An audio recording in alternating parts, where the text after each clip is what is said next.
Shalom, selamat pagi Bapak Ibu Saudara yang dikasihi Tuhan Yesus Kristus. Sebelum kita mendengar kebenaran firman Tuhan, mari kita berdoa. Bapa kami yang di sorga, Bapa dalam nama Tuhan Yesus Kristus, terima kasih kami mengucap syukur untuk hari baru ini. Tuhan memberikan kami kembali kesempatan untuk menjalani kehidupan dalam anugerah dan berkat Tuhan.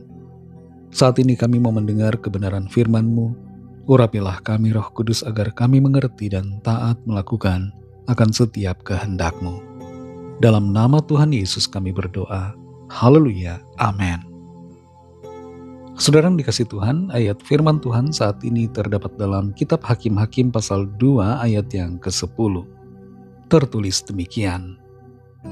Setelah seluruh angkatan itu dikumpulkan kepada nenek moyangnya, bangkitlah sesudah mereka itu angkatan yang lain yang tidak mengenal Tuhan ataupun perbuatan yang dilakukannya bagi orang Israel. Saudara yang dikasih Tuhan, ada beberapa negara di dunia ini yang populasi orang yang tidak percaya Tuhan di atas 50%. Ada berbagai faktor yang menyebabkannya. Di antaranya adalah karena situasi kesejahteraan sosial yang sangat tinggi yang membuat orang sudah tercukupi segala kebutuhannya dan mereka merasa tidak perlu Tuhan. Selain itu ada juga yang disebabkan karena tidak adanya pendidikan rohani atau pendidikan agama terhadap generasi yang baru atau angkatan baru yang dilahirkan oleh generasi sebelumnya. Hal seperti inilah yang terjadi dan dituliskan dalam kitab Hakim-Hakim ini. Ada krisis iman, krisis spiritual atau krisis rohani yang melanda bangsa Israel di masa Hakim-Hakim.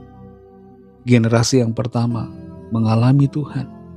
Generasi yang kedua menyaksikan dan mengalami pengalaman-pengalaman yang luar biasa bersama Tuhan. Tapi generasi yang ketiga justru melupakan Tuhan. Kita perhatikan dalam Hakim-Hakim 2 ayat 10 ini. Setelah seluruh angkatan itu dikumpulkan kepada nenek moyangnya, dengan kata lain adalah meninggal dunia, bangkitlah sesudah mereka itu angkatan yang lain, generasi baru yang tidak mengenal Tuhan ataupun perbuatan yang dilakukannya bagi orang Israel. Generasi yang ketiga, setelah keluarnya bangsa Israel dari Mesir, rupa-rupanya tidak mengalami pengenalan akan Tuhan yang benar. Sekalipun orang tua mereka dan opa-oma atau kakek nenek mereka mengalami Tuhan dan mengenal Tuhan, mereka justru tidak mengenalnya. Mereka tidak punya hubungan secara pribadi dengan Tuhan. Mereka mengalami amnesia akan Tuhan, tidak mengenal Tuhan. Apa yang menyebabkan mereka tidak mengenal Tuhan? Di antaranya adalah karena generasi di atas mereka gagal dalam mewariskan iman, gagal dalam mengajarkan kebenaran-kebenaran firman Tuhan. Selain itu, generasi atau angkatan yang lain ini dipengaruhi oleh bangsa-bangsa di sekitarnya yang membuat mereka ikut-ikutan dengan nilai-nilai dan kepercayaan yang berbeda. Keberadaan angkatan yang lain yang disebutkan di sini yang tidak mengenal Tuhan menimbulkan masalah demi masalah dan juga konsekuensi demi konsekuensi dari dosa dan kejahatan mereka. Apa yang menjadi pelajaran buat kita, saudara, melalui kebenaran dalam apa yang tertulis dalam kitab Hakim-Hakim ini, yaitu bahwa kita perlu mewariskan iman kita kepada generasi di bawah kita. Iman tidak diwariskan secara biologis atau otomatis. Setiap orang secara pribadi dalam setiap generasi harus mengalami pertobatan dan perjumpaan pribadi dengan Tuhan Yesus Kristus. Tidak cukup dilahirkan dari keluarga yang sudah percaya. Setiap orang harus punya pengenalan pribadi akan Tuhan. Orang tua tidak boleh membiarkan anak-anak melakukan pencarian sendirian. Tapi orang tua perlu mengajarkan kebenaran firman Tuhan mewariskan iman dengan memberikan teladan dan mengajarkan nilai-nilai kebenaran firman Tuhan. Saudara yang dikasihi Tuhan, biarlah diri kita tidak menjadi seperti angkatan yang lain yang dituliskan dalam ayat ini. Dan biarlah kita juga tidak menjadi orang yang membentuk keberadaan angkatan yang lain yang disebutkan dalam ayat ini. Tapi kita menjadi orang-orang yang mengenal Tuhan dan mewariskan iman kepada generasi selanjutnya. Mari kita berdoa.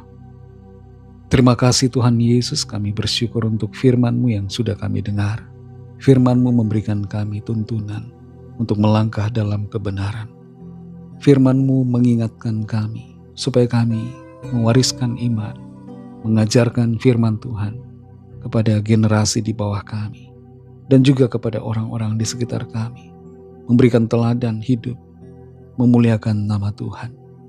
Dan secara pribadi firman-Mu juga mengajar kami untuk sungguh-sungguh memiliki pengenalan akan Engkau Tuhan Yesus dan hidup dalam pertobatan serta melangkah dalam kebenaran.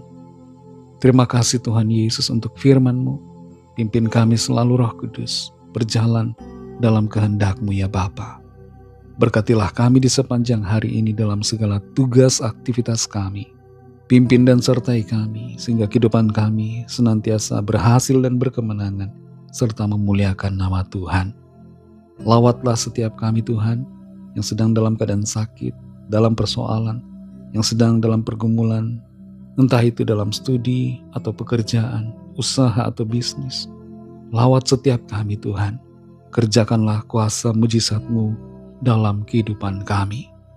Berkatilah bangsa kami Indonesia dan juga semua bangsa di dunia ini. Berikanlah keamanan, kedamaian dan kesejahteraan. Dan lawatlah setiap orang agar percaya kepadamu dan menerima anugerah keselamatan. Kami serahkan semua ke dalam tangan kasih-Mu. Dalam nama-Mu yang kudus, nama Tuhan Yesus Kristus, kami sudah berdoa dan mengucap syukur. Haleluya. Amin.